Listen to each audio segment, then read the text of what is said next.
You ready to go? You You ready haven't for got to this? do that in a minute. You haven't got to do that in a minute. Gotta let it out. Gotta do it in the total hype mode, because today we are talking about the Magic the Gathering World Championships that happened last weekend. Ooh. Oh, exciting. yeah. Current events. Does Yu-Gi-Oh! Still have a World Championship? Of course we do. What do you mean, do we have a world championship?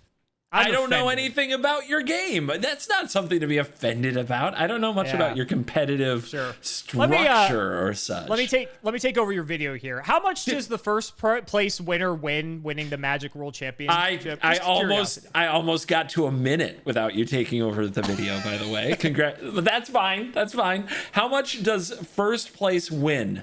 Do you want to guess? I'll throw it right back at you. It's gonna make me sad no matter what I say. Fire a shot. What's the shot? To be the best in the world at Magic the Gathering.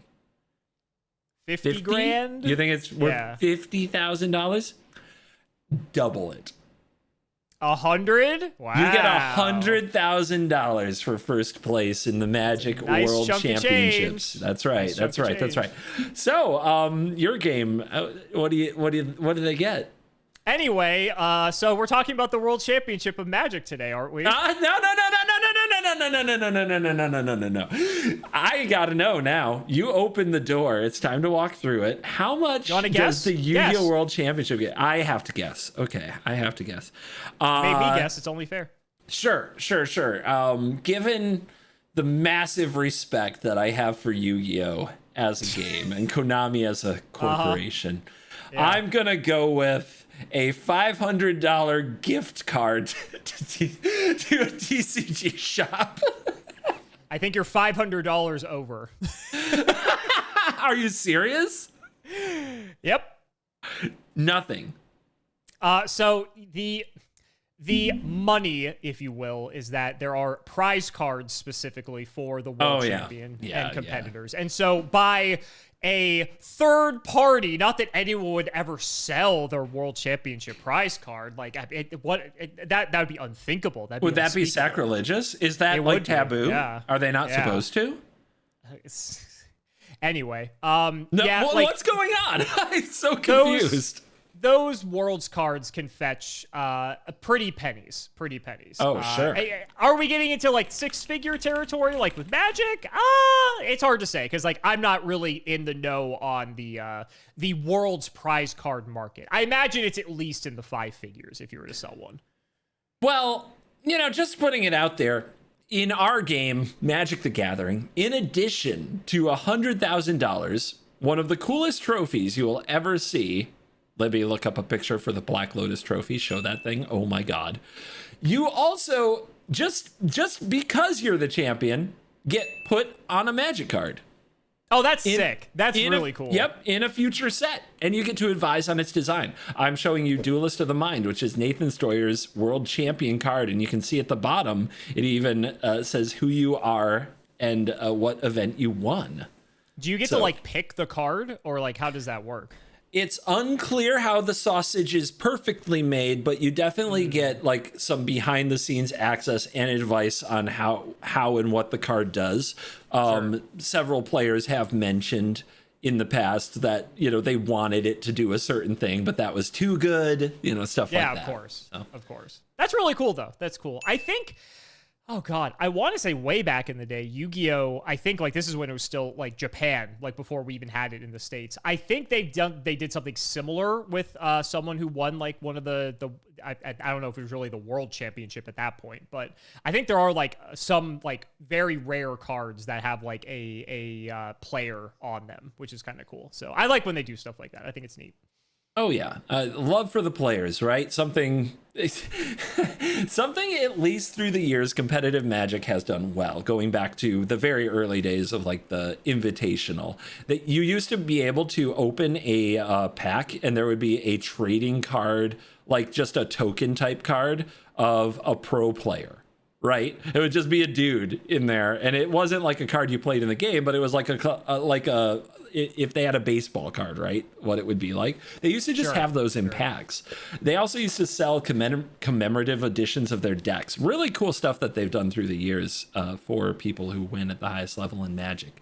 So all of you getting abused by the Yu-Gi-Oh system, just so you know.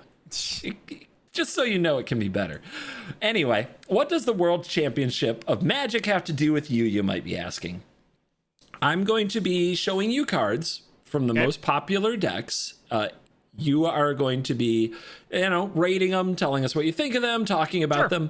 But there isn't the question of whether or not these cards made it into the World Championship. They did. That all of these are from decks in the World Championship. You're going to try to help us guess, one, the metagame percentage of these 3 decks that I'm going to show you, the win rates of these decks, and you're going to guess how many copies got in the top 8.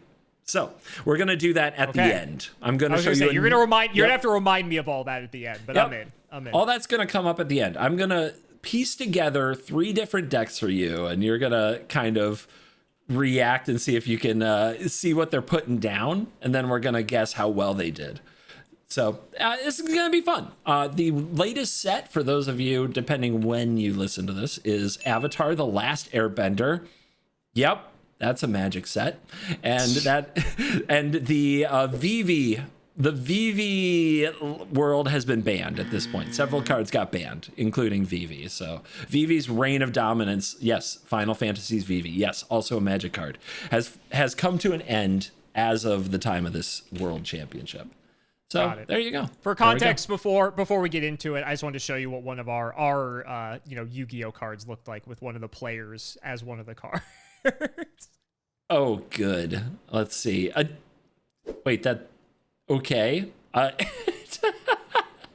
Okay. That's how they get art on the card, huh? Well, I guess that's how they do it. If you're gonna take your average card gamer and Yu-Gi-Oh-fy them, this makes sense, I guess. What does the community think of this? It's kind of weird. It's like a not really like well-known piece of the game's history. So I don't think people really have like much of an opinion on it. Okay, fair enough. I was just curious if they think it's a cool, flattering image thing, if it's something that they really want or stuff like that. Just curious. All right. Let's get into it. I'm going to start out by showing you the airbending deck, which is the most Avatar of the decks. So it's going to be a fun one to show. That makes sense. And then I get to remember, if you've already seen this card, you don't have to go over the whole thing again, because we did our preview show, and I'm sure some of these you've already seen. Hey, Aang actually saw play. I'm so happy.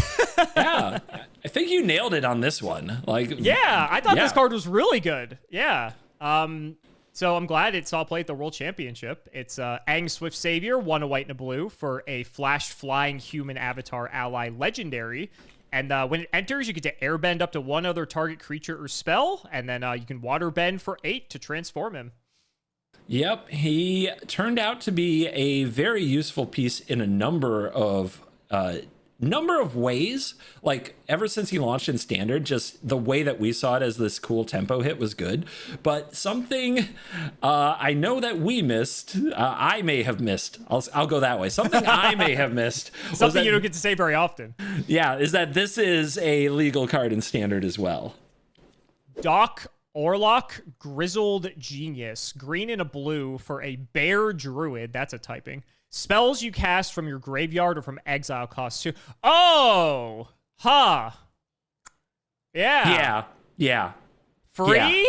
Free? Yeah. We like free. We like free. Yeah. Recast anything you want for free with airbending. Oh, that rocks. Yep.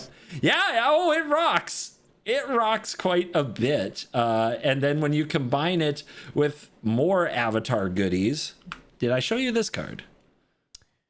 This doesn't look familiar. It's Appa Steadfast Guardian, 2 and 2 white for a Bison ally. That's very funny. Where's Bison Tribal? Which also has flash and flying. Give it time, dude. Everything will have a tribal deck. When it enters, airbend any number of other target non-land permanents you control. Whoa, that's crazy. And then when you cast a spell from exile, create a 1/1 white ally creature token. Oh, this is just like crazy value. Wow. So play it out. If you have a Doc and you have an Ang and you have an Appa, what happens? I mean, you're basically just playing everything for free, right? So if Appa airbends Ang and Ang airbends Appa, it's and just infinite Appa tokens, airbends right? Ang, yes. Yeah. On the spot. On the spot. You have infinite one-ones. It's so funny because as crazy and like nuts as Yu-Gi-Oh is, it's like the term infinite is just something that we don't have. So it's like I always have to remember that's a thing in your game. But that's crazy. It's right there. You have infinite tokens and you have infinite airbends. Infinite airbends also means infinite creature casts and infinite creatures entering the battlefield triggers. Also, they both have flash, so you can go off and do this at flash speed, instant speed on your opponent's turn or your turn. You can do it on your turn, then do it again on the opponent's turn. If, like, say they do 1 damage to all 1/1s or something.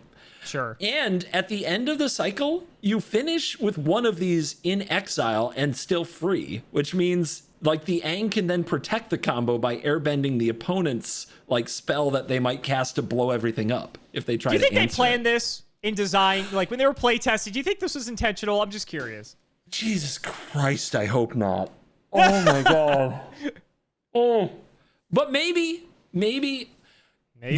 I will give you a hint that the Avatar: The Last Airbender is one of the most power creep push sets I've ever seen. Similar to Final Fantasy earlier this year. Final Fantasy was also like just insane across multiple formats. Like Avatar is right there. I don't know which is the more powerful set. Avatar is still pretty new, but I'm going to show you these decks. They're all going to rely on Avatar cards. It's kind of wild the impact they've had just off the rip. Just straight up showing up, throwing down the gauntlet to everybody and everything. Let me show you another card that gets to go in this deck that seems pretty pedestrian. See what you can put together. I'm just happy I was this. right that Aang was good. I feel vindicated. All right. Bramble Familiar. 1 in a green for an elemental rack. Okay, sure. It is... Oh, it's one of these cards. Okay, so it has its main line text, it's a 2/2, is you tap and add a green, so it's a mana dork. And then 1 in a green, tap, discard a card, return Bramble Familiar to its owner's hand. Okay. And then its fetch quest is a sorcery for 5 and 2 green. Mill 7 cards, then put a creature, enchantment, or land card from among them milled cards onto the battlefield.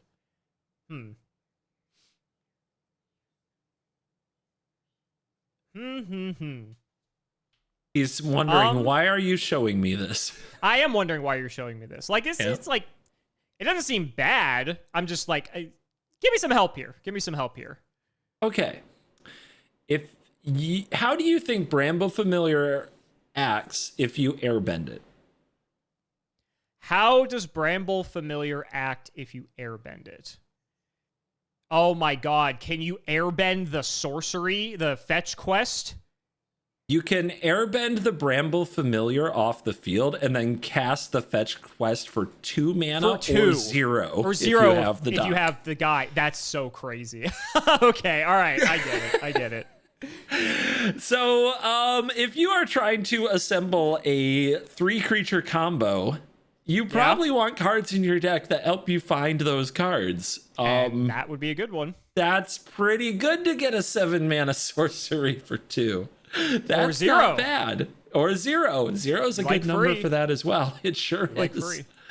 Wow. On top of that, Aang wasn't done. Aang is still showing up for work. Yeah. Aang's not finished with the job here. Aang at the Crossroads. I don't think you showed me this one. 2, a green, a white, and a blue, which is fitting because that's all the colors you showed me so far. Has flying. Now, no flash on this one. When it enters, look at the top 5 cards of your library. You may put a creature card with mana value 4 or less from among them onto the battlefield. Oh, good. So we have even more redundancy. Man, this is looking like a Yu-Gi-Oh deck. This is great. Oh, And then when another I knew creature you you'd control love leaves it. the battlefield, transform Aang at the beginning to your next upkeep, which I'm sure, but I think you play this for the first part. Okay. All right. Should I look at the back, or is the front all we care about here? The back is not a bad card, but it doesn't really matter here. Okay. It can help you win the fair game, I guess. Yeah, it's flying. Land creatures have vigilance at the beginning of combat. Earthbend. Yeah, okay, whatever. Who cares? Yeah, we're just playing this for more digging. Digging. More digging, and just to Yu-Gi-Oh-fy this even more. Nature's Rhythm. Cool art. X and double green for a sorcery. Search your library for a creature card with mana value X or less. Put it onto the battlefield, then shuffle. Hell yeah. All right. We're just playing all the... Man, this does seem like a Yu-Gi-Oh deck. This is cool. Yep. Build your own combo. Make infinite 1/1s. And interact with your opponent using Angswift Savior. You get kind of the gist here of what Bant airbending is all about. So people were wondering, because this was happening very early on, like right when we were doing the creator clash events, the early access events where all the content creators play against other content creators, and the world's competitors were all invited to this too. So I might have played against some world's competitors as well. This was everywhere. People were absolutely doing this combo on day one. Oh, I bet. And it is not a fun combo to sit there and watch on Arena, where you can't just say I make 500 allies. You actually one by one by one by one just keep resolving it. And then the first time you actually realize that when they pass to you, they now have an Aang Swift Savior face up as whatever spell you cast. They're also just going to airbend that spell, and it's not going to resolve, is like the extra kick in the teeth. It's so bad, dude. It's so brutal. Oh, goodness. Crazy. Yep. So what a cool deck. Yeah, I mean, like I said, if we're gonna attract some Yu-Gi-Oh players to the game here, this might be the way to do it. Just assemble your combo and laugh at your opponent who doesn't have one. So that's one of the. This is one of the. What I'm going to show you are the top 3 meta decks from this event. Sure. And then you're going to kind of put those in order in the future. Yep. Got it. So this is one of them. Let me show you another. I like it. And very Yu-Gi-Oh inspired. Already in love. I love that we get to start from here. Grand. Okay. For context, I never saw Avatar, so I don't really, aside from like knowing Aang just from like, pop culture, that's really like all I know. It is a blue legendary creature, human peasant ally, a 1/2. Whenever Grand becomes tapped, draw a card, then discard a card. Okay. And then non-creature spells you cast cost 1 less to cast as long as there are 3 or more lessons in your graveyard. Okay. I vaguely remember when we talked about the Avatar cards at first. There were like lessons matter cards, but I don't think you showed me this one. Yeah, this is an interesting one. The first time it's played against you, you're like, that's cute. But what do you think of it? I will show you some lessons in a minute. The general gist on lessons is that they are cheap spells that do reasonably good things. They do fine things. Not broken, just fine. Yeah. I mean, if there's like a lessons matters sort of deck, I mean, this seems like it would be like a nice staple for that. There's not really a way to tap Grand just to get like the draw discard, unless there's like a lesson that can do that potentially, and then maybe there's some combo shenanigans there, but she doesn't have a way to like do it herself aside from like, just attacking, I guess. But I guess if you have multiple of this, because it's cheap, then like the lessons all become free, right? Because if you just get if you meet the threshold on lessons, then it's like they become 2 less or 3 less. So then like maybe there's some shenanigans to be had there. So seems pretty good on paper. She is a legendary creature. So she's legendary. You can only. Ooh, yeah, that's right. You can't just replace Grand. You can only have one Grand. Sorry. How can I be so silly? But there might be other ways to get the effect that we'll get to. I'm also just gonna I'm gonna spam some lessons at you. Gotcha. You don't have to read all of these. We're gonna put them on screen as well. They all generally are like kill a thing, right? Okay. It's kind of like one does 2 damage but can deal 5 if you pay 4 extra. 1 does damage equal to Sure. a number of lessons in your graveyard +2, and then it One's a counter exiles. spell. Yep. 1 is a counter unless they pay 2 more. So Okay. you can imagine all of these getting their cost reduced is good, and that you could play all of these in a format that had a lot of creatures. Pretty comfortable. Sure. And notably, these are all like 1 and a color. So like if you have Gran out and then you meet the threshold, then they all just become, half price essentially. So that's pretty significant. Yep, those are pretty good. Now I'm going to introduce you to another lesson. Might matter a little. Okay. Accumulate wisdom, another very cheap lesson that becomes even cheaper. 1 and a blue for a instant lesson. Look at the top 3 cards of your library. Put one of those cards into your hand and the rest on the bottom of your library in any order. Put each of those cards into your hand instead if there are 3 or more lesson cards in your graveyard. The fuck? So this is wait, hold on. This is draw 3, and then if you have Gran and you meet the threshold, then it only costs 1 to draw 3. That seems insane. That seems nuts. What? This one snuck into the spoilers. Wow. Yeah. I wish I had shown you. God. I wish I had shown you this lesson, Pot of Greed, a little sooner. Pot in our of spoiler Greed. video. This is way better than that. It's draw 3. It's not even draw 2. As they mentioned maybe a few times on the broadcast over the weekend, we have a card called Ancestral Recall in Magic history. It's banned in everything and everywhere, and it's a member of the Power 9. So if I showed it to you, it was a long time ago. And it's 1 mana, draw 3. That's the So card. that's basically what this is like harkening back to, essentially. It's like build your own Ancestral Recall. Sure. Yeah. Okay. Yeah, they put that in the format, in standard. That's fine. fine. What could possibly go wrong? What could go possibly wrong? How could that be bad? So as long as you can get lessons in your graveyard, and I've shown you a number that just basically kill creatures and just interact kill with the stuff. opponent. Yeah, which also you- buys you time to get to your win condition. Yeah. Yeah. And then you have a Gran, and you have this, and you have draw 3. It's not bad. Wow. Not Yeah. bad. That So- seems pretty good. I'm not gonna lie. So when you have that going, Okay. now you can stop the opponent's plays, or at least delay them pretty good. Like Quench isn't a permanent counterspell. Eventually the opponent will play enough lands that they can pay for a Quench. Sure. You'll kill their small creatures, but they might play something more resilient in the future. So we got to get our opponents dead. All right. So, So how do we win? Yeah. So there were a few different versions of the deck that showed up, and I'm not going to over quiz you on this version or that version, but I'm just going to show you some different cards from the version. Sure. If you want to tell me what you think is good, could be fun. So here is a card that is just legal, has just been in this format. What the fuck is this? Eddie Merc Crab. 5 and 2 blue for an elemental crab, of course. Why not? It has flash, because of course it does. It costs 1 less to cast for each instant and sorcery card in your graveyard. Oh, convenient. What are all the lessons? It enters tapped if it's not your turn. It enters tapped if it's not your turn. Enters tapped if it's okay. So if you flash it in, it's tapped. Got it. Okay. Yeah, I don't know why that was hard for me to understand. And then when it enters, you tap up to 2.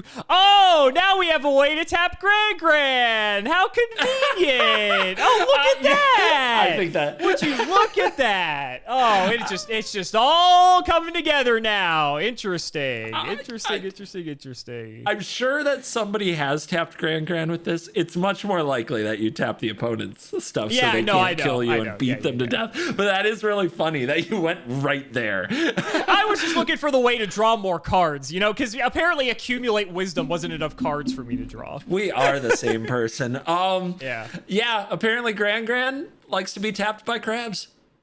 Apparently. That's just the way, you know what?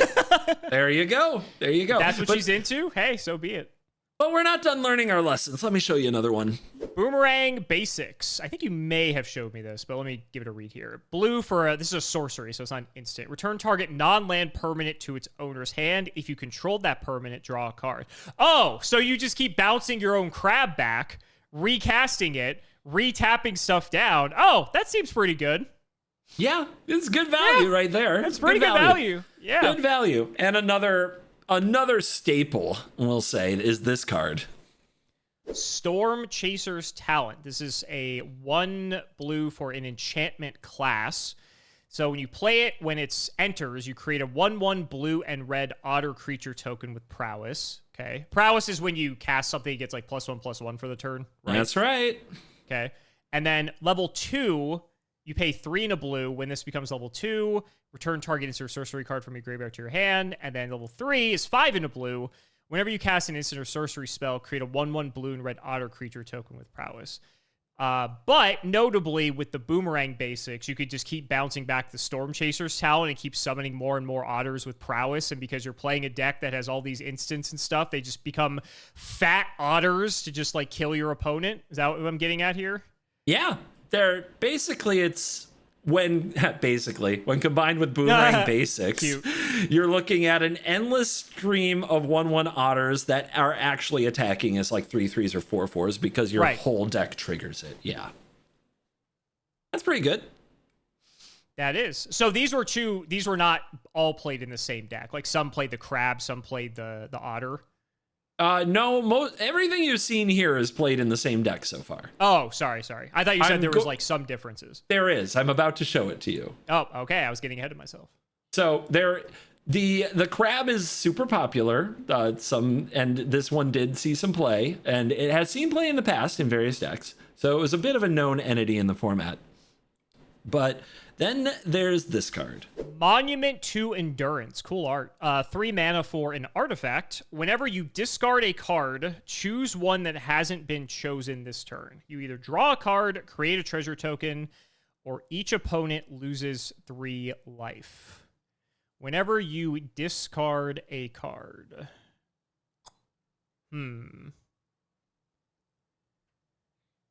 Aside from Gran, what is discarding a card? Well, it would be nice, right, if maybe you got to discard a card every time you cast a lesson. That would be a pretty cool card to have in it for this type of deck, wouldn't it? I imagine there might be something coming that I haven't seen yet. Yeah, imagine. Artist Talent. It's another class. This one's 1 in a red. Whenever you cast a non-creature spell, you may discard a card. If you do, draw a card. Oh, it's like they just drew it up. It's like they just give you everything. You complain about Yu-Gi-Oh! Giving you everything that you want. This is ridiculous. Yeah, it's not bad. Oh, remember when we could only have one Gran? Read chapter 2. Oh, I didn't even get to that point. Non-creature spells you cast have non-creature spells you cast cost 1 less to cast. Perfect, because why not have more reduction? Why not just have more reduction while we're at it? Because that's so necessary, right? That's pretty good. That's pretty good. That's pretty good. Yeah. So you get the gist of this. If every lesson is also a discard draw, is also fueling your draw 3, is also removing something, or is also dealing 3 damage to your opponent, you got a fun little machine here. What do you think of this? What do you think of this deck? So is Monument is that like the actual win con? Is that eventually you just drain your opponent? One deck is on Crab Boomerang, and the other deck is on Artist Talent and Monument to Endurance. Okay. So those are the 2 kind of paths for the deck. Do you have an opinion of what you think is the better path? That's a good question. I want to say the Monument version might be better because, like, why would you care about interacting with your opponent? I'm sorry, Yu-Gi-Oh! Player brain here. Like, if you have the means to just kill them without interacting with them, then just do it that way. Like, why go through the effort? So just burn them to death. I don't know. That seems like the path of least resistance to me. But what do I know? Yeah, I'll tell you more of the breakdown when we get to sure. figuring out the final numbers, because it is interesting that some people they found almost the same deck, but they went 2 very different roads in the end game. It does give you a hint that it was a good deck, that the raw shell got the job done for a lot of people. Yeah, for some number of people, but the end game could be different and still succeed. It's kind of wild. I think, to be fair, the Boomerang Crab version, like, it does give you, I guess, a bit more defense, right? Because you can just keep tapping your opponent's stuff down, and then they theoretically can never hit you. Where, like, the Monument version doesn't really have that same sort of resilience in a way. Because, I mean, at that point, you're relying on your other cards to be able to hold them off from killing you. So I guess I can sort of see the argument for both ways, but I'll be curious to see what the end result was. All right. That is your Is It Lessons pile. The other one was your Bant. Bant is the green, blue, and white color combination. Bant airbending pile. So going into our third pile that we're going to check out, this one is kind of got elements of both. So I'm going to start by letting you know it runs Boomerang Basics and Storm Chaser's Talent. So assume that those are all in the deck already, because that's an insanely good combination of cards that probably shouldn't exist. There's another card that is in the Bant Airbending deck I haven't shown you yet. That is also in this Teamer Otters deck we're about to do. I'm going to show that to you now. You might remember it. Oh, my favorite Cub. I was wondering when you were going to show up. Badger Mole King Cub. Everyone loves the Cub. I was surprised that this wasn't running rampant all over the place, so I'm glad you are showing it to me. Yep, I remember the Cub. Yeah. I remember my reaction to this was just like, I was like offended that they printed this card. And you were insanely right, because in the very first streamer event, I don't think I was even an hour into that event before I had already seen multiple opponents with 10 mana on turn 3. Like, it's so awesome. Oh my God. Yeah, it's so there are ways to like copy this for just 2 mana in the format. Oh, that's crazy. I didn't even so that you that. Yeah, me either. Or I showed you some of the tutors, like Nature's Rhythm, right, is in the format. So you can just go search. Like, it turns out searching for Badger Mole Cub for 4 or 5 mana using Nature's Rhythm or Archdruid's Charm is still busted. Which means this card should have been a 4 or 5 mana card and would still get played. Which is insane. Yeah. That's insane. Like, when you think about power scaling, that's nuts. Unbelievable. All right, so let me show you more of this deck that's titled Teamer Otters. It's also kind of a combo deck, as all of these in many ways are. They can win with traditional attacking. All of these can. They can beat you down with otters or whatever creatures they have, or they can make a combination that just ends the game. Check this out. Teamer is red, green, blue. Nailed it. A+. Okay. I'm still learning. All right, this is Enduring Vitality. 1 and 2 green for an enchantment creature, Elk Glimmer. 3/3 with Vigilance. Creatures you control have tap, add 1 mana. Awesome. Great. Because that's exactly what we needed. Pair that with the Cub. Perfect. That's exactly what we need. And then if it dies, if it was a creature, return it to the battlefield under its owner's control. It's an enchantment. Interesting. So it's an enchantment creature, and then it comes back, and then it becomes an enchantment. So then it becomes... I imagine is enchantment, like, removal not really, like, too common to come by? Creature removal is incredibly common to come by. Enchantment and artifact removal are both more difficult. Right.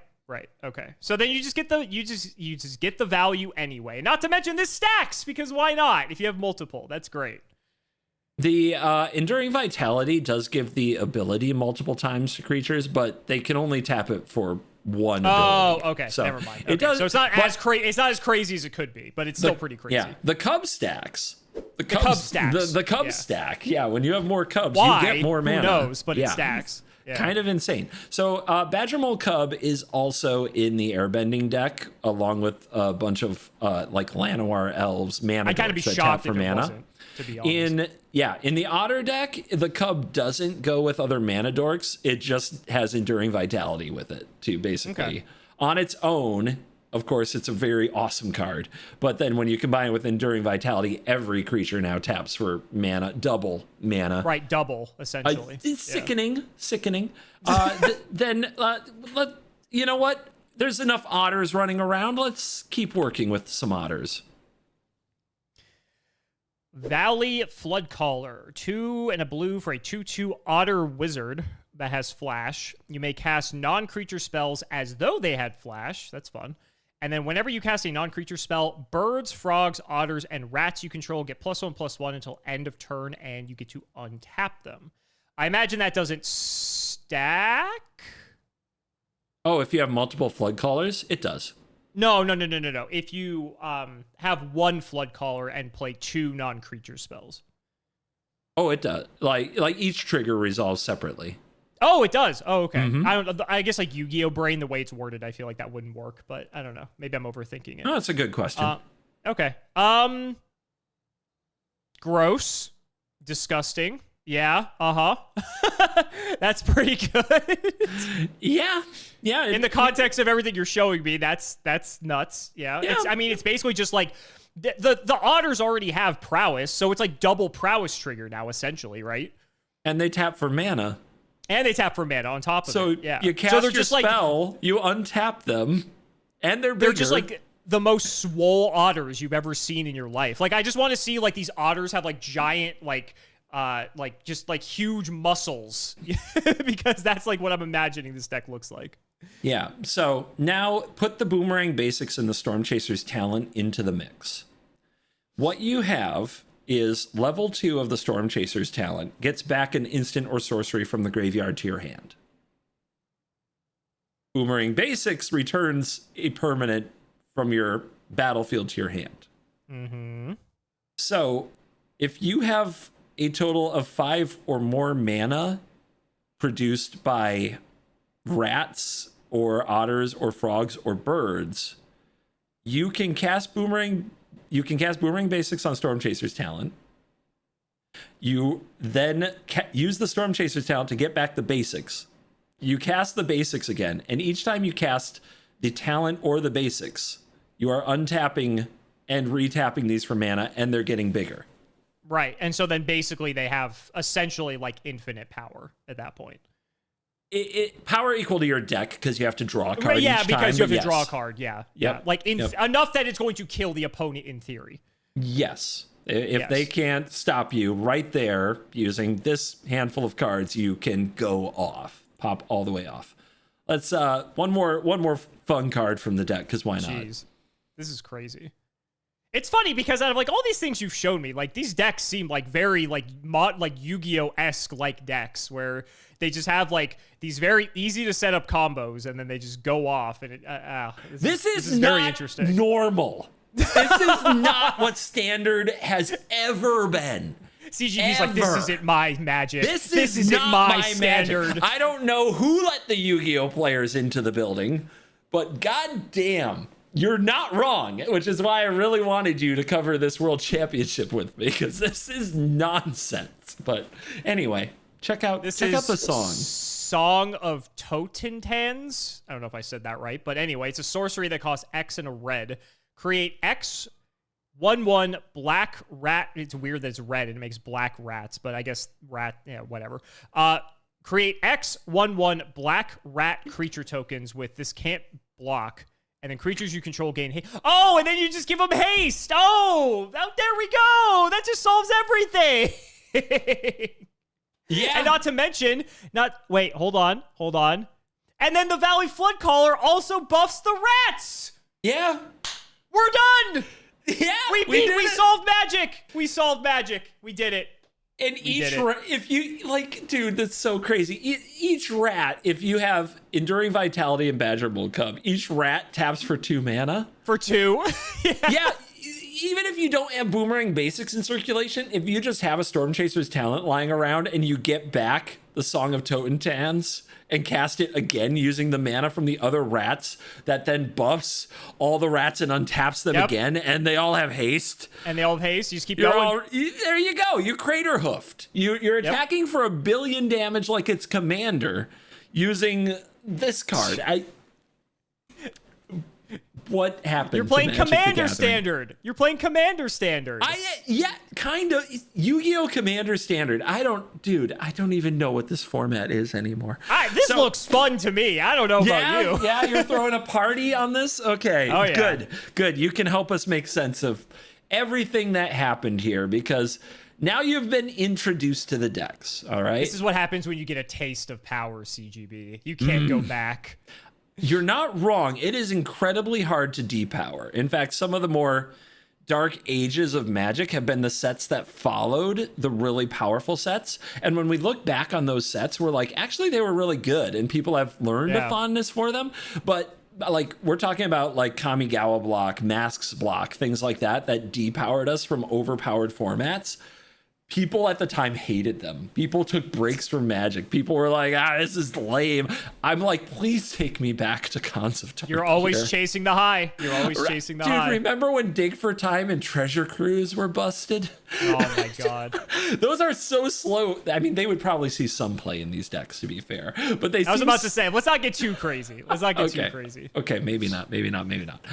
Oh my gosh. So here's our three front runners. These are the three most played decks in the 126 player field from the World Championships that happened last weekend.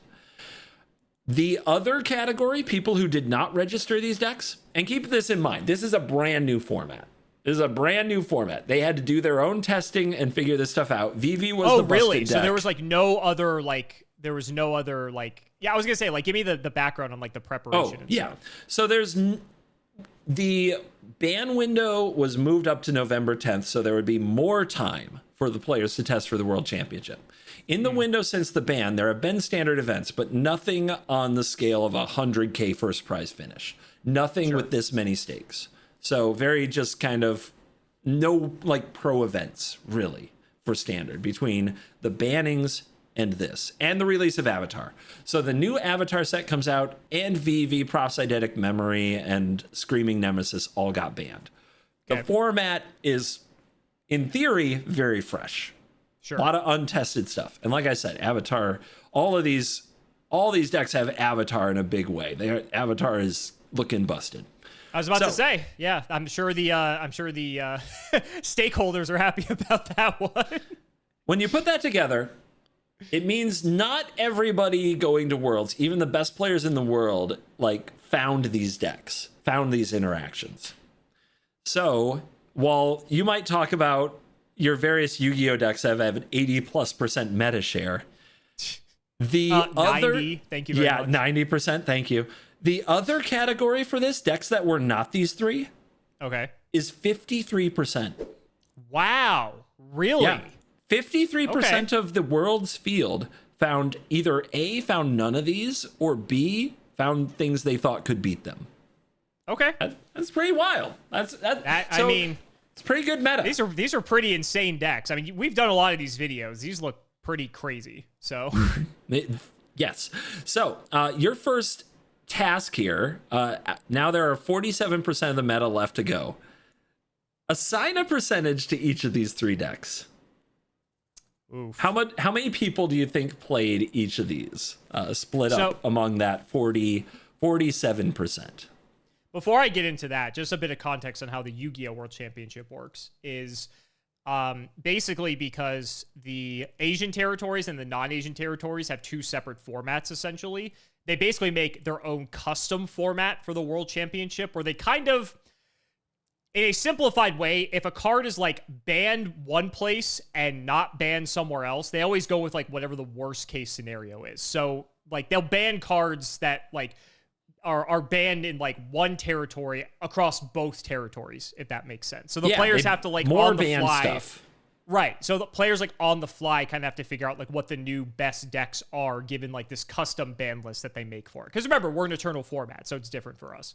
In a way that's cool, and in another way that makes the meta and the results of the tournament and the lists used in the tournament less relevant to the average Yu-Gi-Oh player, right? Exactly. Yeah, like that's where people have some issues with it. It didn't always used to be this way, but like for the most part, that's how it has always been. And yeah, it's kind of weird that it's like its own made-up format, but it is what it is. I thought your audience might be interested to know how we do things, but okay. It does sound cool. It sounds cool, but I wish that it also came with the caveat that after Worlds, those cards that were banned at Worlds are banned in both places for a period of time afterwards, so people could play the format.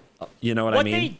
what they do is they do what's called like the Worlds events, where during the weekend or the week of the World Championship, you're at your LGS, you can play under the Worlds ban list. See, and I they like have that. yeah, and they have like prizes that are like exclusive to the World Championship time that you can like win going to your LGS to play under like the Worlds ban list, which is kind of I like cool, that. you know? I think Yeah, that's a good thing. Yeah, it's that's kind of really neat, cool. and it gets people to be able to like get into it and stuff too. But anyway, we're not here for that. So I have to guess. One more thing, because you made me think of it, is there is also a limited avatar. So like open packs and play against other people who open packs is a big component of the World Championship as well. There are limited players out there who are going to get mad if I don't mention it at all. I don't care about that, really. That's like, I'm just sorry to break your hearts. I don't care about limited. But yes, it was an important part of the World Championship, and it did impact who made the top 8. So Sure. Our numbers won't be as pure as I'd like them to be if it was all standard, but that's fine. It's okay. It's okay. So am I trying to guess the percentage within the 47%? Is what you were saying? Yep. Okay. So I have to give 3 numbers within the 47% that made up the whole meta share. Let's see. Which of these did I have like the strongest visceral reaction to? I want to say it was the blue-red deck, just because I like drawing cards, I guess. It's like all these decks are doing the cheating mana thing. Like that's that, and they're all doing something unfair in their own way. I'm just trying to think like what's the most resilient of the bunch. Because I like, again, this is Yu-Gi-Oh! Brain. I like the blue-red deck because you basically just don't really have to interact with your opponent. I mean, you are interacting, but like your win condition can effectively be just, okay, I'm just going to kill you with this artifact, essentially. Like you really don't have to do much else other than like execute your game plan. With Monument, can you trigger it on your opponent's turn? Yes, you can. Okay, I figured. I just wanted to clarify because it seemed like a trigger. Okay, so that expedites the clock significantly then as well, because now you can deal like 6 damage through a full rotation, not to mention anything else that you have. So that's pretty fast. Okay, so they all have the mana cheating thing.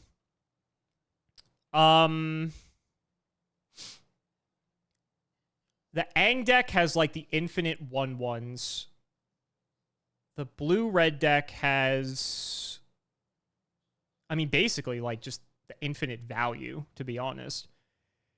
And then the green-blue-red deck also sort of has like infinite power, theoretically. This is tough.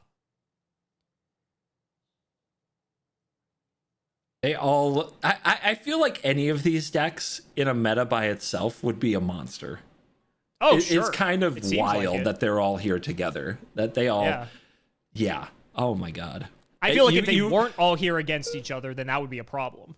Yeah, you face it against, like, even a few months ago, one of the best decks in the format was mono red, which is like attack you with dorks and burn you with spells. And it looks like a whole different game. While you're thinking about it, fun other facts from the meta, if I can find it here. Yeah, mono red, one of the best decks in the format for the longest freaking time. How many people played this? Did it even make the list? Wow. Oh my god, I think one person played it. Yep, there it is. One person played mono red aggro out of 126. Wow. Okay. I think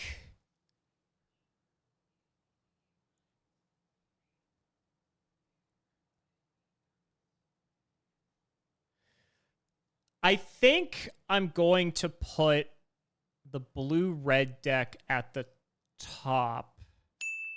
And the reason I say that is because it's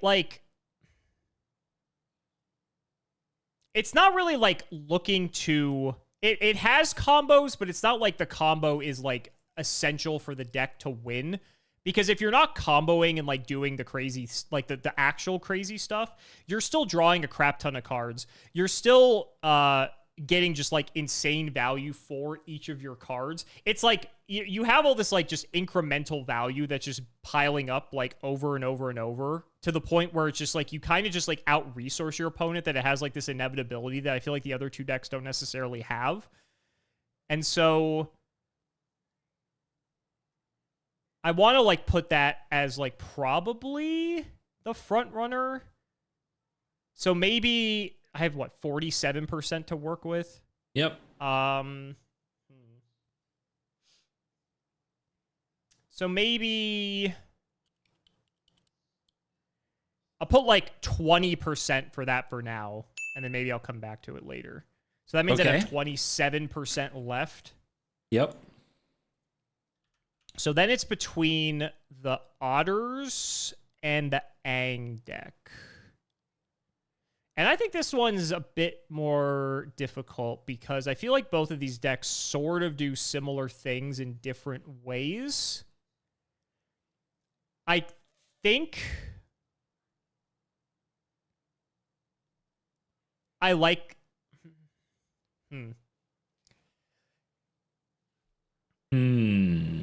What do you like most? Like, which deck which deck has the thing that you like, and why do you like it?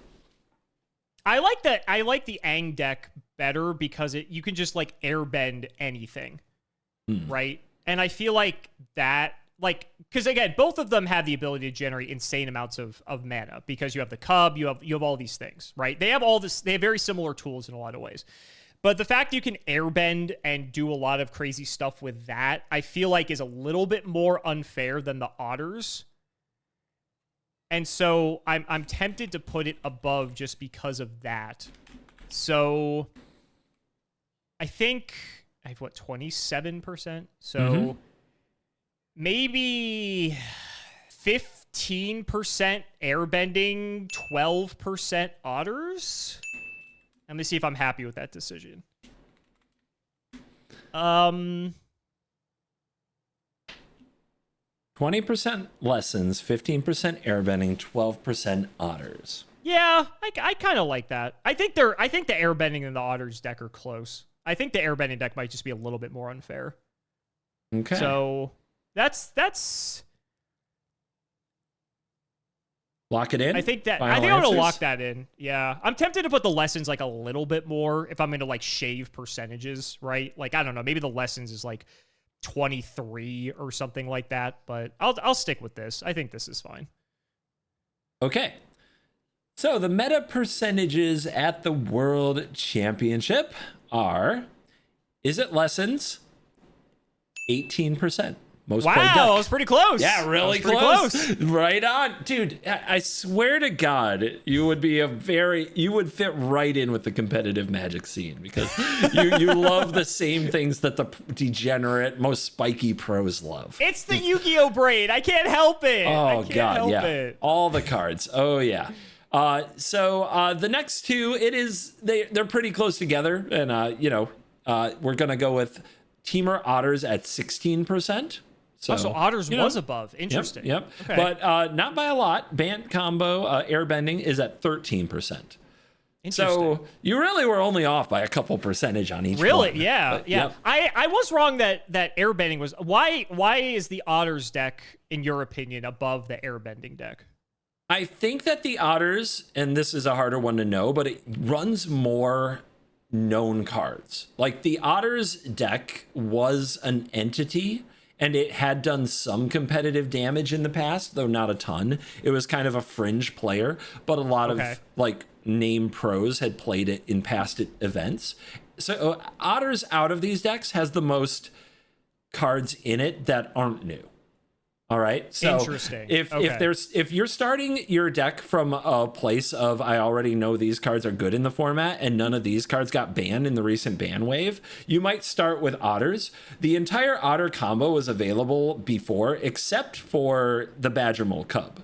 So this is the deck that runs the least new cards, with Badger Mole Cub being the one that it turbocharges the deck. It takes Sure, of everything up a level.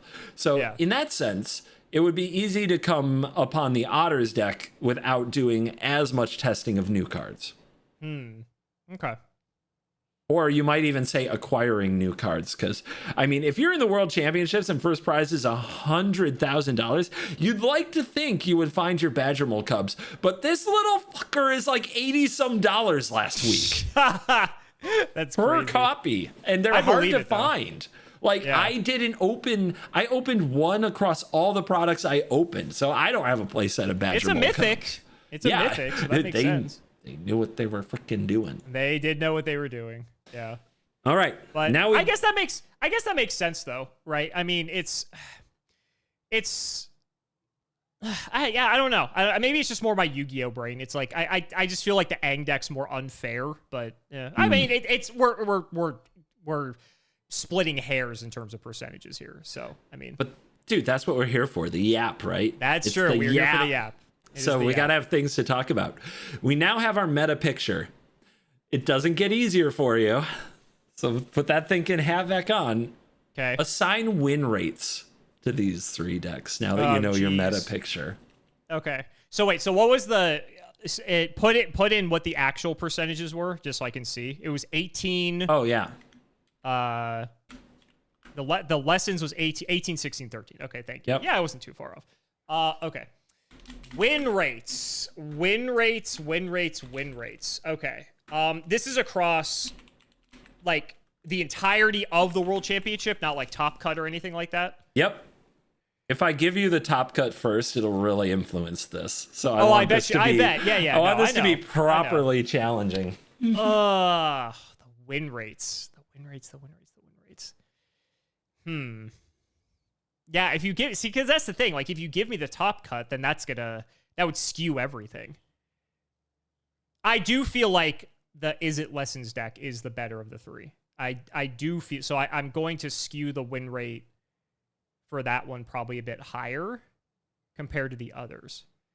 And historically speaking, win rates at pro events don't get above like. I mean, I imagine it's like that in Yu-Gi-Oh, right? Like, what's the average Yu-Gi-Oh win rate for a good deck? They don't really track that, unlike. Okay. So this might be extra challenging for you. I was going to give you a range. I want to see what you say. What's the ceiling? Like, what? Like, let me at least stay to Earth on this. I mean. Okay, I mean, if that influences it, I guess I'll just go in blind. But I actually think it'll be funny to go in blind. I really want to know what you'll say. I'm very curious. I think Magic players are very curious what you think a busted win rate is. How many like rounds do they play? 16. And at 6, but this is just for these standard decks. Like, that's not talking about limited, right? I think I think your options though are like up to 16, right? Because it's 6 and then 6 each day, 14. Right, rounds. yeah, because it's only like if you go the full distance, you play the full Right. round. Yeah. Right. I think you're only guaranteed like 8 rounds. Yeah. Okay.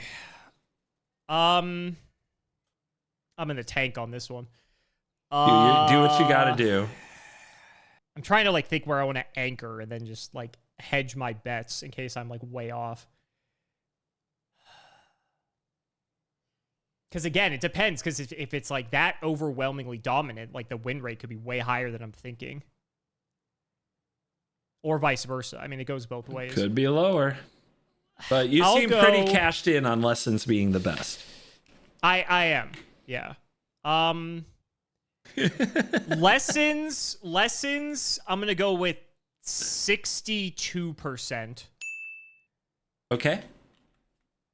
Otters 57, and then the Aang deck 54. All right, so they're all winning decks.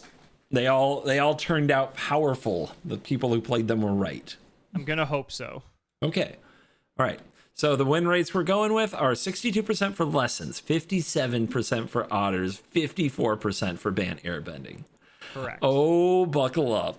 Okay. Oh boy. At top win rate for the event, at 57%. Is it Lessons? You got that one. Pretty close. Although 5% yeah, I mean, is a big 5% chunk is kind in of a Magic. lot for when it comes Yeah. to win rates. Yeah. Win rates above 60% have historically been in ban talk territory. Like that's Sure, the general sure. Magic window. So I thought you might say something in like 80% or something No, like that, no, which no, would have no, been no, no, really no, no, funny. no. It would have No. made a good thumbnail, but what can you do? That would have for sure. Yeah. No, I feel like the Lessons deck is better than the other two. So I thought, again, especially when you're talking about how this is like new territory, not everyone picked up on everything. There's 53% of other decks that people like weren't even in these categories. I thought maybe it just cleaned up. So I was a bit more generous in that regard. Okay, I'm not going to say these next two. I'm just going to share them with you. And I want you can react and say them, okay? Okay. Ready? Here's the actual win rates. I'm sending them to you right now. Whoa! Holy crap, that's terrible. Egg, what are you doing? You gotta go back to airbending school, my guy. 36%. 36% for this airbending infinite quote-unquote busted combo, yeah. Wow. That crashed and burned. Yeah. Oh my god. And Otters did not actually put up a 50% plus. Yeah. Yeah, 44% for Teamer Otters and 36% for Bant Airbending are the win rates on the event. Wild. Which, holy cow. In that sense, got pretty damn crushed by the most popular deck, Is It Lessons. In fact, just to break it down even more, the win rate for the version, which one do you think did better? The Monument to Endurance Artist Talent version or the Eddie Mark Crab Boomerang Basics version? I like the Monument one. I think the Monument one makes more sense. What do you think the ceiling is on the win rate for that one? Oh, so now we're doing win rates of the particular builds? Yeah. Guess what the win rate was for the Monument version. Ooh. Because so this would have been an average. So this could be higher. I'll go 59 for the Monument one. 68%. Whoa! Okay. It killed all right. It absolutely killed it. The Monument version was so much more resilient, and a big part of the reason is very few decks, almost none, have enough artifact and enchantment removal to remove the Artist Talent and the Monument to Endurance, but lots of decks have removal spells to kill a 5/5. That was. What about the Crab? Yeah. Lots of decks can kill a 5/5 Crab for as little as like 2 mana. It was substantially lower. This was the version that was announced in the broadcast. So they were like, 68% is the win rate for that version. Oh, okay. They might have said it at a different point in the broadcast. I missed the version for the Crab, but I know like you can look at the like overall being 57%, this being 68%. You can guess this was really picking up for the Crab. Okay, well, you know what? I feel vindicated that my 62% doesn't look so stupid now that the correct version of the deck was at 68. I'm just going to put that out there. You were already doing well. You haven't looked stupid. I set you up for an opportunity to look very stupid. You dodged that like an absolute ninja. You crushed No thumbnail this week. No thumbnail this week. You're right. No thumbnail for this video. Nothing. So here's a fun one. The Lessons matchup versus Teamer Otters. Okay. 74% win rate against Teamer Otters. Wow. Absolutely. Really? Absolutely. That is like not that is murder. As the second most played deck. Yes. It was gross. Wow. But we're not done. Percentage versus Bant Airbending. Oh, probably like Lessons versus Bant. 81%. That's 81%. About just demolished the next two closest decks. Destroyed them. Infinite combo decks that would have been absolutely, in my opinion, would have been dominant in past metas. Just got That's really killed. Interesting. So was it really the other 53% that gave the Lessons deck trouble then? The other 53% was quite varied. There weren't a lot of decks in common. The meta shares were pretty small, but they were very interactive decks, and specifically decks that didn't run cheap creatures. What most of the pros figured out was that Badger Mole Cub is a fucking busted card because it's so obviously absurdly powerful. And they put it in so many different decks. Simic, like, I haven't even talked about mono green or Simic or like green red. Just make 100 guys with all your mana and attack you to death, which is very much a deck on ladder. And it was a deck at this event. Many people played Simic. It's called Ouroboros. Basically, it's a cub deck.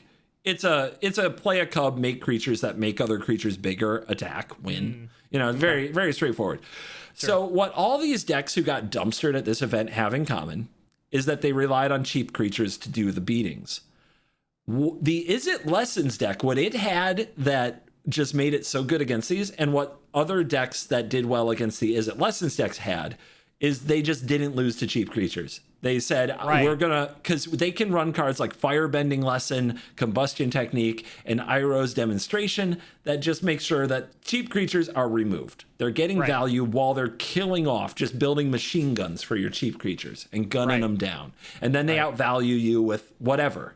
It turns out the best value engine that you could then use on somebody whose cheap creatures you were gunning down was Accumulate Wisdom, Monument to Endurance, and Artist Talent to just draw your whole freaking deck and burn them out, which was exactly what they did. It was, if you like watching this kind of Magic, the footage from the World Championships, round after round after round after round after round, is just Is It Lessons, just burning them down, murdering cubs, and then murdering each other's grands. That's what the whole freaking footage is.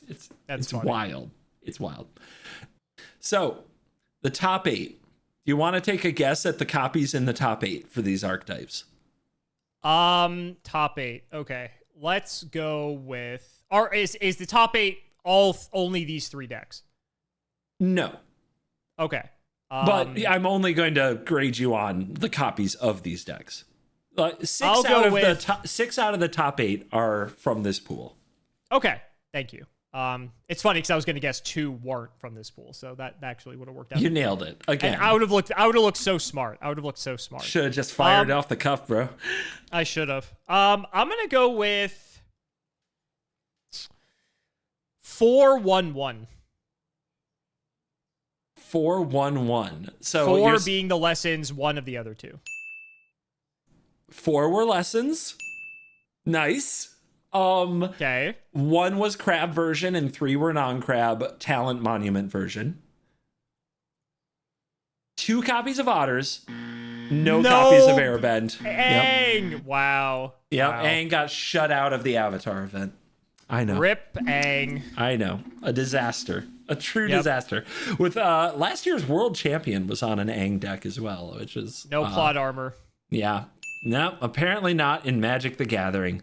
And the world champion would, of course, go to the Lessons deck with Monument to Endurance in it. A fun anecdote from watching this event, they had the person who was running the most successful version of the crab deck.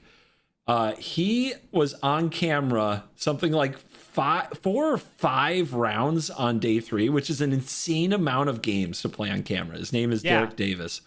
And the reason was he was like the #1 undefeated overnight. He went into the day only needing this many wins to lock top 8.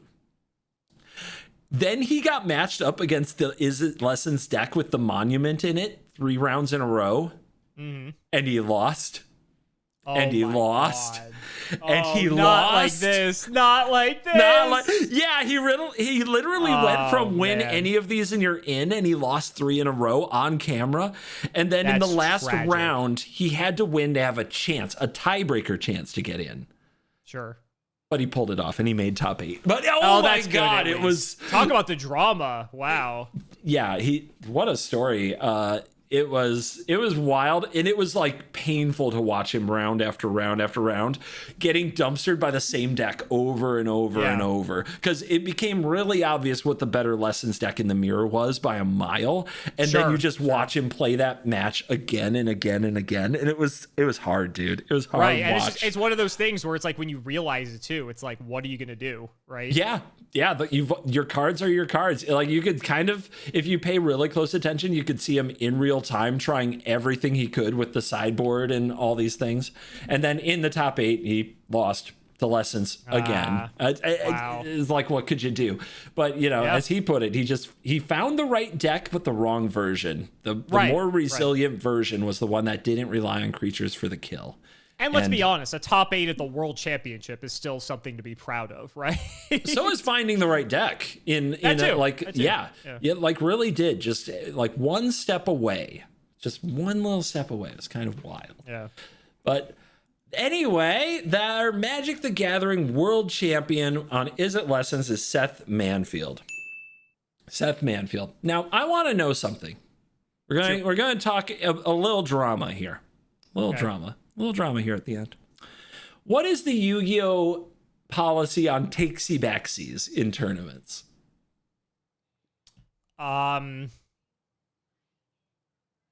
You don't? You don't?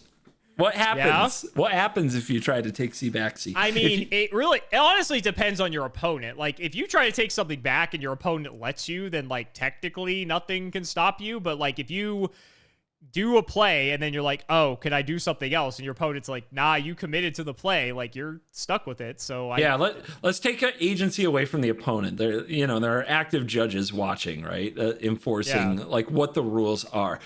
Is there a world where you cast a spell? Like obviously this gets really technical, right? Because when have you technically made a play? Is it when you announce it? Is it when you put your card from the hand onto the field? Is it when you remove your hand from the card? Like, I don't know. Does Yu-Gi-Oh have any clear rules on this? I want to say for Yu-Gi-Oh, it's like if you, I'd have to the rules gurus in the comments will probably know better than I do, but it's really like, you're supposed to declare your moves as you do them. And it's like when you commit to the play, as in like you have played the card. And I would assume the card is on the field. Yeah, the card is on the field and it was like legally put there. Like, let's assume like you didn't accidentally put the wrong card or something like that. Then like you've committed to that play. I think it's really interesting because Yu-Gi-Oh has no cost, right? So I think having played the card, if there is we have costs. I know you're going to say there's other costs, but let's just go really base Yu-Gi-Oh. If I put my you normal play summon, guy, there's no like paying thing for the mana. Gotcha. Yeah. Okay, I see what you're saying. If you just drop it on your playmat, can you say I take that back? Again, it's like you're technically not supposed to, but like if you say, oh, can I do something else, and your opponent lets you, then like technically, yeah. That's really amazing that there's agency on the opponent in this case. Yeah. Yeah, I mean, it's like, again, like you're not supposed to do that, but like technically you can. And like people try it all the time. They'll be like, oh shit, I played the wrong card or something like that. And like people will try to take back moves, but okay. No, like you're supposed to commit to it. How about you, Mr. YouTuber Cimo guy? Do you let them take it back? If I'm playing in a tournament, no. No, absolutely not. Same story here. Same story. Yeah. No, you played it. It's played. Yeah. And I feel like it's awkward being in like the content creator role, right? Because it's like, when we're doing content, we're all friendly and having fun and a good time and all that stuff. And I think people try to take advantage of that because it's like, you don't want to look like a dick, but at the same time, you're playing in a competitive tournament, right? So it's like, I think people try to play the card of like, play the card. I think they try to play the angle of, oh, he doesn't want to look bad, so he's going to let me take this back. You know what I mean? Yeah. I think a lot of content creators can agree with what I'm saying in that regard. Oh, yeah. And, there's on the other side, there's also like people get more nervous when they play a content creator. So then they have they have kind of that reason to point to. I also have still a tournament. I have the reverse experience where I feel nervous that I don't want to like make a mistake. And let's say I because I've done this before. I've accidentally like done a play that I'm not like, that's like an illegal play or something like that because I just like missed like something that's on the board or whatever. And I don't want to make it seem like I'm trying to cheat someone. Yes. But like, again, because of our position in the community, I think it's like, I get anxious because it's like, I want to make sure I'm not doing anything that would come off that I'm trying to like scum someone. You know what I mean? Like that'd be like the worst case scenario. Our career is on the line whatsoever. Our career is on the line if we screw up bad enough and somebody goes online, says we're cheating, it was on camera, and they think they can prove it. Like it does. Like we can't screw up that badly. I'm thinking of like recent drama in Riftbound. Like it's really brutal when that happens. And as a content creator, I empathize a lot with creators who have screwed up on camera because it's happened across all kinds of card games. And, and I think, you will get accused of cheating. Yeah. I think it's self-fulfilling then too for us because then it's like we get nervous that we don't want to make a mistake and get perceived as like cheating or something like that. So then we get even more nervous and then it becomes cyclical. Right? Yeah. And I can't prove if somebody is cheating or not. I can't prove that they aren't.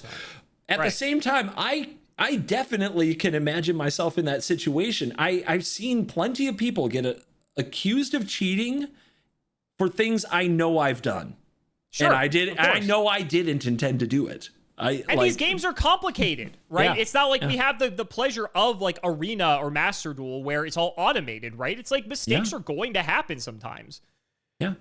So like it's really nerve-wracking and crazy. That's the content side of the content. Relationship with rules enforcement and cheating is really weird. It's one of the reasons I almost never tournament anymore, like ever. Same. I really don't. It really rubs me the wrong way. And I kind of like it takes a really strong personality to keep doing it. So I applaud for players like Jim Davis who make a lot of Magic content, but also play pro. Like, good for you guys. I couldn't do it. I don't have that in me anymore. And when it comes to the World Championships in Magic, the rules are actually so changed from back when I played. When I played, if you played a card, you were locked in on playing that card. Every word you said like could affect how the game progressed. If somebody cast a spell and you said okay, but then said, wait, I counter that, you were already like, nope, you missed that. Sure. You missed that. Yeah. I was on a Commander show this year where something had an enters the battlefield trigger that another player didn't expect to work out the way it did. And usually in a Commander show, going back is no big deal. But in that show, they said, nope, we're past that point. You can't go back. I was like, wow. Okay, so we're playing like that here. I'm down. By the way, for the record, I am down. I usually hold myself to more rule stuff in Commander on my Commander show than I hold anybody else to. So I'm down for a throwdown. I actually get excited when I hear that. At the World Championship, the rules have become so different. So Seth Manfield is in this situation where he pays the cost, the mana cost for the card. He puts the card on the table. He declares the target for the card. And it's a boomerang basics. So when it resolves, he draws a card, right? And he's targeting his own Monument to Endurance. Okay. So he has put it on the table. He has paid the cost. He has said boomerang base, like he has acknowledged that he's played it. His opponent says, okay. So his opponent has acknowledged that it's resolving. And then before he draws the card, he realizes there's only 4 cards left in his deck. If he draws this card, he won't have enough cards left in his deck to do the discard draw effect of Artist Talent to kill his opponent with Monument to Endurance. Okay. So he says, may I take that back after like a 30-second pause. He hasn't drawn the card yet, and the judge allows it. This was very controversial. Not only, obviously, like people who were just looking away, doing other things, playing Arena on the side or sorting Magic cards, heard the person who would go on to be the world champion and a former world champion, by the way, Seth Manfield, now 2-time world champion, say, can I take this back? And the judge say yes. So it was very triggering to people who don't believe in takesy backsies at all. But within the rules, he didn't do anything wrong because he hadn't gained new knowledge. If he had drawn the card, in theory, he couldn't. But since he hadn't, he could. He did gain knowledge, though, because the opponent said that was okay to resolve. Right? That is the gray area and the thing that is the most controversial. Yes. That is the controversial part. Because that now as Seth that granted the opponent could still have something to interact with it, but you essentially know 90%, right, that is going to basically resolve or something is going to resolve and your opponent's not going to have something to stop you or interact with you. Right? Okay. So I have go on. No, go ahead. And just to preface, I have no beef or anything with any of these people. I'm just analyzing this as a Yu-Gi-Oh player talking about this. So I just to put that out there, I'm not going after anyone or anything. Right. And for the record, I have what I would call a creator friendship with Seth. Seth Manfield. We've interacted and done podcasts together in the past as well. And I'm going to say it again. What he did was approved by the judge. He did not just take it back. He did not try to talk anybody out of anything. He asked the judge, "May I take this back?" And the judge said yes. That's really interesting. In Yu-Gi-Oh, that would never happen. So I can tell you that would not have happened. I don't think there's any chance of cheating here. When you are literally asking the judge, "May I do this thing?" and the judge approves it, you didn't cheat. This is a rules function, right? And I think having a rules debate is totally valid.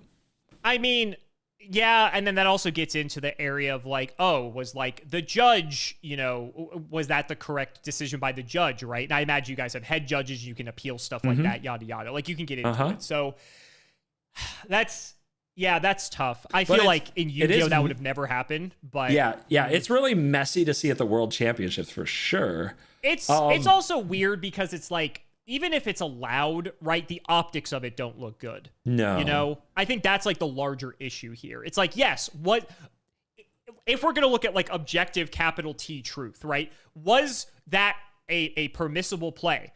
Technically, yes. Is everyone going to be happy with it? No. Obviously not. But it is how the rule, it did follow how the rules are written. So whether or not people like it, maybe it's a case for actually making people more aware of the rules, because it is kind of an old school mentality now in Magic of, no, you played that, you have to play that, because that's how it used to be. We straight up bullied each other in the game. Right. And there are some people who take the stance when it comes to takebacks of, I don't care if you take this playback because I want you to do the optimal play because I want to beat you anyway, not because of a technicality that you fucked up. Right. And that's what the rules are trying to achieve. Right. Exactly. So I don't think I think it's just a bigger issue of the fact that it's the optics behind it more than anything. I think more as as a content creator, I think you and I sort of see it through that lens compared to non-content creators, if you will. So I think it's kind of just a rough situation. And unfortunately, it's probably just going to scar his win. I personally don't think that takes anything away from it, from everything you've told me. If it was within the rules and everything was fine, granted, in my game, would it have played out that way? No, but if it's within the boundaries of the rules, then, playing to win. You're playing to win, right? So does it change at all if because it's open deck lists, so both players have each other's deck lists, that in that spot, there is no instant speed reaction that the opponent could have in their entire registered deck list that would take advantage of the knowledge that the Boomerang Basics would have resolved? Does that matter? The question is, as Seth, if that even by taking that move back, because it's open deck list, that the opponent doesn't have a way to interact with you regardless. That's the question. So we were talking about the knowledge, and that was the debate, because you knew now that the Boomerang Basics would resolve. And I agree with you. I agree that is a contentious part of the situation. So with open deck lists, you could also argue that the judge, the other player, and Seth all, in theory, assuming that they memorized and thought through everything correctly, knew that there was no interactive point there.